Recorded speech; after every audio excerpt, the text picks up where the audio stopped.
ಚಿಂಚೋಳಿ ತಾಲೂಕಿನ ಪ್ರತಿಯೊಂದು ಗ್ರಾಮದಲ್ಲಿರುವ ದೇವದಾಸಿಯರನ್ನ ಸರ್ವೆ ಮಾಡಿ ಅವರಿಗೆ ದೇವದಾಸಿ ಪ್ರಮಾಣ ಪತ್ರ ನೀಡಿ ಸರ್ಕಾರದಿಂದ ಸೌಲಭ್ಯ ಪಡೆಯಲು ಅನುಕೂಲ ಮಾಡಿಕೊಡಬೇಕು ಎಂದು ಯೂನಿಟ್ ಆಫ್ ಮೂಲ ನಿವಾಸಿ ಬಹುಜನ ಮತ್ತು ದೇವದಾಸಿ ಪದ್ಧತಿ ನಿರ್ಮೂಲನೆ ವೇದಿಕೆ ಹಾಗೂ ಮಂಗಳ ಮುಖ್ಯರ ಸ್ವಾಭಿಮಾನ ಸಂಘಟನೆ ವತಿಯಿಂದ ಪ್ರತಿಭಟನೆ ನಡೆಸಿದರು. ಚಿಂಚೋಳಿ ಪಟ್ಟಣದ ಪ್ರಮುಖ ರಸ್ತೆಗಳ ಮೂಲಕ ಹೋರಾಟಗಾರ ಮಾರುತಿ ಗಂಜಗಿರಿ ಅವರ ನೇತೃತ್ವದಲ್ಲಿ ಬೃಹತ್ ಪ್ರತಿಭಟನಾ ಮೆರವಣಿಗೆ ನಡೆಸಿ ನಂತರ ತಹಸೀಲ್ದಾರ್ ಅವರಿಗೆ ಮನವಿ ಪತ್ರ ಸಲ್ಲಿಸಿ ಮಾತನಾಡಿದ ಅವರು, ಚಿಂಚೋಳಿ ತಾಲೂಕಿನಲ್ಲಿರುವ ಮಂಗಳಮುಖಿಯರಿಗೆ ಮಂಗಳಮುಖಿ ಪ್ರಮಾಣ ಪತ್ರ ನೀಡಬೇಕು ಮತ್ತು ಗ್ರಾಮ ಪಂಚಾಯಿತಿಗಳಲ್ಲಿ ನಡೆಯುವ ಸಾಮಾನ್ಯ ಸಭೆಗಳು ವರ್ಷದಲ್ಲಿ ಕನಿಷ್ಠ ಒಂದೆರಡು ಸಾಲದ್ದು. ಅಂಬೇಡ್ಕರ್ ಭವನ ಮತ್ತು ಡಾಕ್ಟರ್ ಬಾಬು ಜಗಜೀವನ್ ರಾಮ್ ಅವರ ಭವನಗಳಲ್ಲಿ ಸಾಮಾನ್ಯ ಸಭೆ ನಡೆಸಬೇಕು. ಚಿಂಚೋಳಿ ತಾಲೂಕಿನ ಸುಲೆಪೇಟೆ ಗ್ರಾಮದಲ್ಲಿ ನಡೆಯುತ್ತಿರುವ ಅಕ್ರಮ ಜೂಜಾಟ, ಮಟಕ ಆಟದ ಚಟಕ್ಕೆ ಒಳಗಾದವರ ಮನೆಯಲ್ಲಿ ಮಕ್ಕಳ ಶೈಕ್ಷಣಿಕ ಸಮಸ್ಯೆ ಮತ್ತು ಕುಟುಂಬದಲ್ಲಿ ನೆಮ್ಮದಿ ಇಲ್ಲದಂತಾಗಿದೆ. ಆದ್ರಿಂದ ಕೂಡಲೇ ಅಕ್ರಮ ಜೂಜಾಟ ಅಡ್ಡದ ಮೇಲೆ ಮಟಕ ಚೀಟಿ ಬರೆದುಕೊಳ್ಳುವವರ ಮೇಲೆ ಸೂಕ್ತ ಕ್ರಮ ಜರುಗಿಸಬೇಕು ಎಂದು ಆಗ್ರಹಿಸಿದರು. Sanjeev Kumar Patil, on spot news, Chincholi.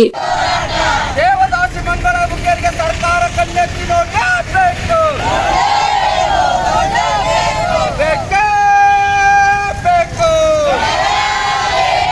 ಯಾತಕ್ಕಾಗಿ ಹೋರಾಟ? ರಕ್ತವನ್ನು ಚೆಲ್ಲುತ್ತೇವೆ, ರಕ್ತವನ್ನು ಚೆಲ್ಲುತ್ತೇವೆ, ರಕ್ತವನ್ನು ಚೆಲ್ಲುತ್ತೇವೆ, ರಕ್ತವನ್ನು ಚೆಲ್ಲುತ್ತೇವೆ.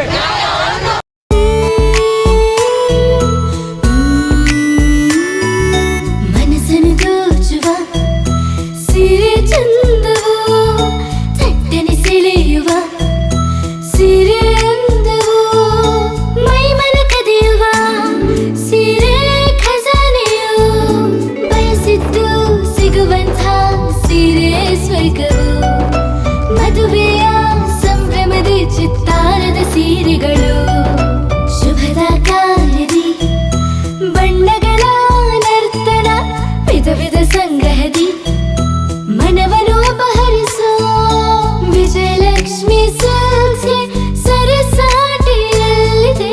Vijayalakshmi silks, Vijayalakshmi silks. ಗುಲ್ಬರ್ಗ ಜಿಲ್ಲೆಯಲ್ಲಿಯೇ ಮಹಿಳೆಯರ ಮತ್ತು ಮಕ್ಕಳ ವಸ್ತ್ರಗಳ ಏಕೈಕ ಅತಿ ದೊಡ್ಡ showroom Vijayalakshmi silks, city centre mall, supermarket road, Gulbarga.